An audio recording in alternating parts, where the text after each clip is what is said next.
Assalamualaikum warahmatullahi wabarakatuh. Perkenalkan, nama saya Mutmainatus Salwa. Saya dari Universitas Buana Pejuangan Karawang, Fakultas Ekonomi dan Bisnis. Di sini saya akan menjelaskan hasil yang saya dapatkan selama 3 bulan, yaitu dari tanggal 3 Januari 2022 sampai 4 April 2022.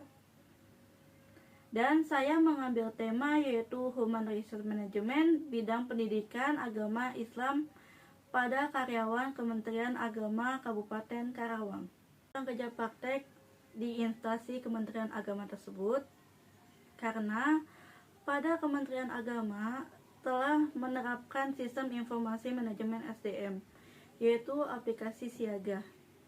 Sehingga saya tertarik untuk mempelajari lebih dalam karena hal ini baru dan merupakan suatu inovasi dalam hal efisiensi proses serta komunikasi yang efektif. Nama instansi kantor Kementerian Agama Kabupaten Karawang beralamatkan di Jalan Husni Hamid nomor 1, Karawang Wetan, Kecamatan Karawang Barat, Nagasari, Kecamatan Karawang Barat, Kabupaten Karawang, Jawa Barat. Kantor Kementerian, sejarah kantor Kementerian Agama Kabupaten Karawang yaitu berkedudukan di Jalan Husni Hamid nomor 1, Karawang Wetan, Kecamatan Karawang Barat, Nagasari, Kecamatan Karawang Barat, Kabupaten Karawang, Jawa Barat. Kementerian Agama Kabupaten Karawang telah berdiri sebelum tahun 1960. Menurut Hanafiyah, masa awal Kementerian Agama berkantor di Jalan Hasyim Kaum 2 Karawang dengan mengontrak rumah di penduduk, kemudian berpindah ke komplek Masjid Agung Karawang, tepatnya di sebelah kiri Masjid Agung. Setelah itu Kementerian Agama berpindah lagi ke KP Sadamalun, yang kemudian gedung kantor tersebut digunakan pada Madrasah Sanawiyah Negeri Karawang pada tahun 1970. Kementerian Agama Karawang berkantor di Jalan Husni Hamid nomor 1, Karawang hingga saat ini.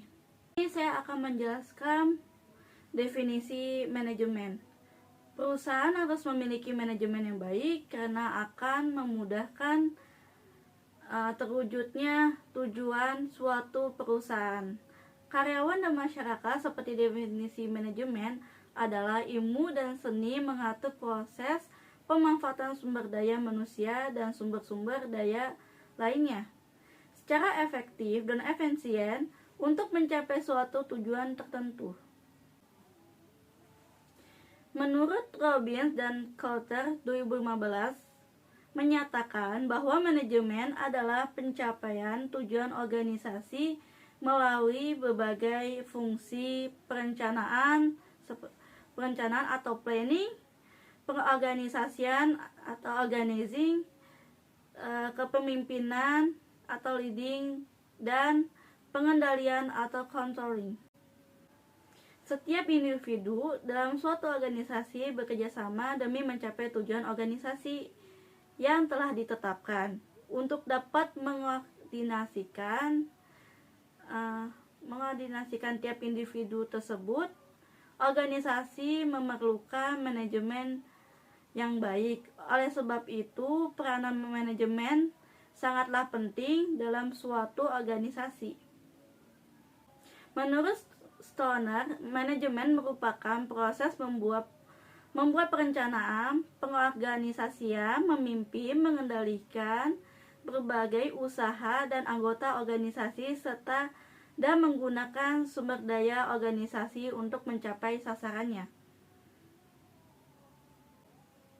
Tujuan dari manajemen sumber daya manusia salah satunya yaitu tujuan utama dari manajemen sumber daya manusia yaitu untuk meningkatkan seluruh aktivitas yang ada pada organisasi agar dapat mencapai suatu produktivitas yang efektif, efisien yang berhubungan dengan organisasi. Menurut Riselma dalam Srivastava et al. Tahun 2020, Haris adalah seperangkat software database dan cloud computing yang menjadi solusi yang menyeluruh untuk mengelola setiap aspek-aspek dari tenaga kerja. Beberapa manfaat yang bisa diberikan oleh Haris adalah sebagai berikut. Yang pertama, akses yang akurat, tepat waktu, dan cepat ke informasi. Yang kedua, hemat biaya. Yang ketiga, dapat merekam dan menganalisa informasi terkait dengan karyawan dan organisasi. Dan yang keempat, meningkatkan alur informasi dalam perusahaan. Yang kelima, mendukung pembuatan keputusan yang strategis dan operasional sehari-hari.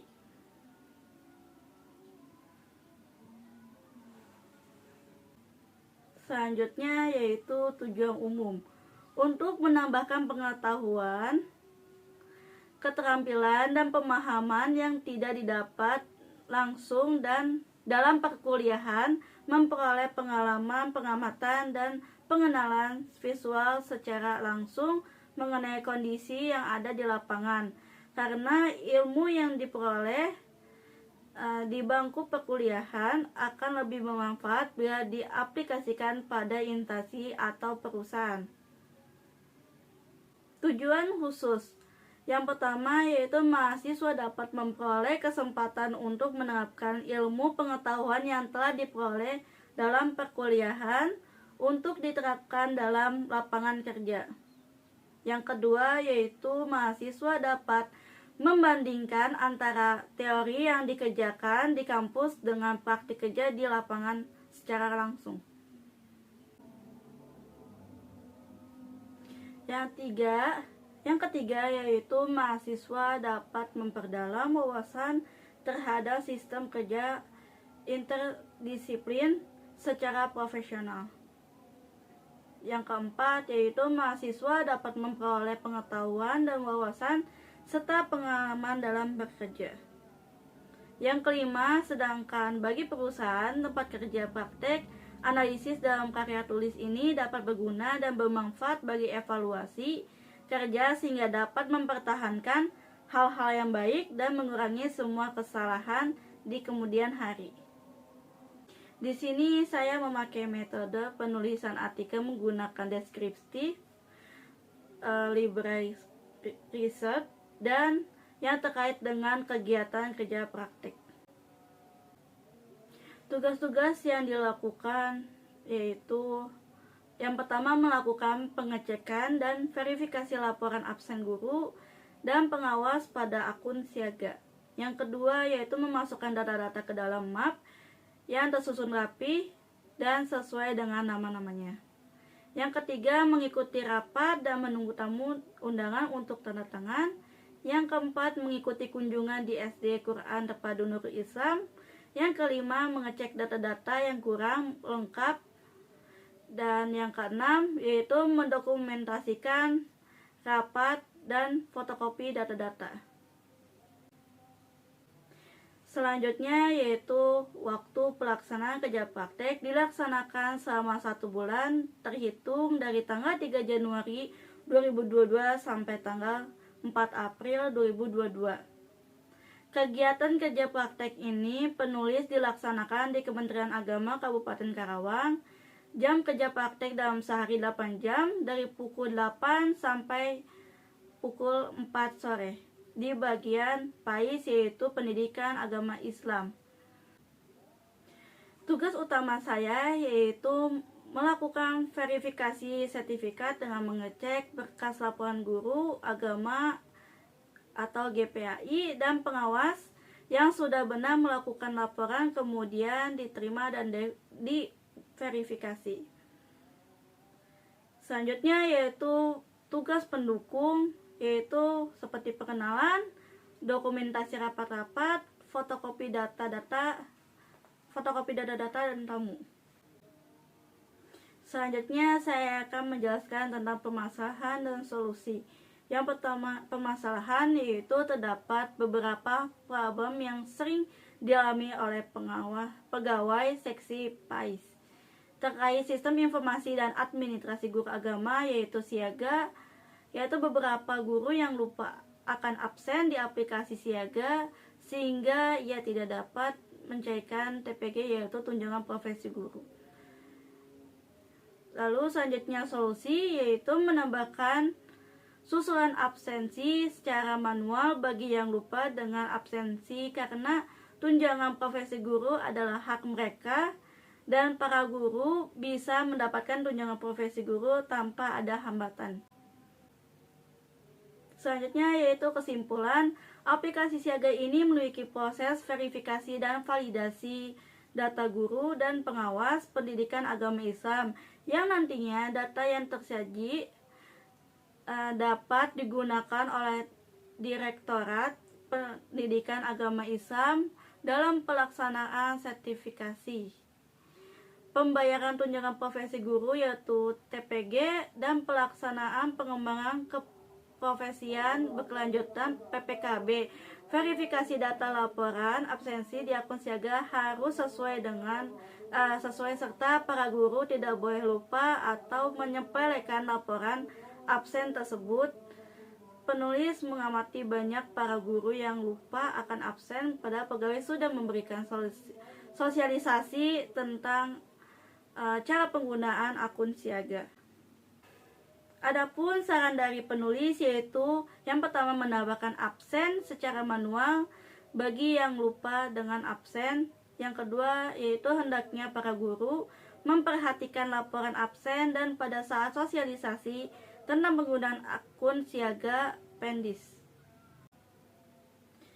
Selanjutnya yaitu ada foto-foto kegiatan sama saya KP. Sekian dari saya.